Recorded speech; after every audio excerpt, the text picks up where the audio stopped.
যারা হেয়ার ওয়ালেটের hot mining করতেছেন যা টেলিগ্রাম বটের মাধ্যমে, তাদের জন্য আজকে খুব সুসংবাদ। কারণ যারা ইউএস মিংতে পার্টিসিপেট করছিলেন, আজকে কিন্তু তাদের ক্লেম অপশন চলে আসছে। তো এটা কীভাবে পাবেন, ক্লেম করবেন? তো মাইনিং যে অপশনটা আছে এখানে ক্লিক করবেন। এখানে ক্লিক করার পরে নিচের দিকে আসবেন, এই যে অ্যাপ, এখানে ক্লিক করবেন। অ্যাপ ক্লিক করার পরে এই যে এখানে হটপ্যাড, তো এটা ওপেনে ক্লিক করবেন। এটা ওপেনে যখন ক্লিক করবেন তারপরে এরকম অপশন আসবে। তো ইউএসমির নিচে এই যে এক্সপ্লোর, এখানে ক্লিক করবেন। আমি অলরেডি এটা ক্লেম করে ফেলছি, এর জন্য আমাকে দেখাচ্ছে না। তো আমি স্ক্রিনশট দিয়ে রাখছি, তো সেটা দিয়ে দেখাবো।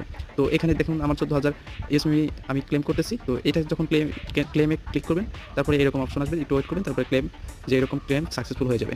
তো এখন কিন্তু ইনস্ট্যান্টলি এটা সেল করা যাচ্ছে। এটা সোয়াপের মাধ্যমে আপনারা সোয়াপ করবেন। তো এখানে ব্যাকে চলে আপনার ওয়ালেটে চলে আসবেন বা হট মাইনিংয়ের অ্যাপসে চলে আসবেন। তো একটু নিচের দিকে আসবেন, এই যে সোয়াপ অপশন, এখানে সোয়াপ অপশনে ক্লিক করবেন। এখানে ইউএসমিমি আছে, তো এটা ইউএসমিমি, এই যে ইউএসমিমি, তারপরে এই যে এটা নেয়ারের মাধ্যমে করা যায়। এই জন্য দেখতে পাচ্ছেন যে 14,000 টোকেনের ভ্যালু হলো $6। তো সবাই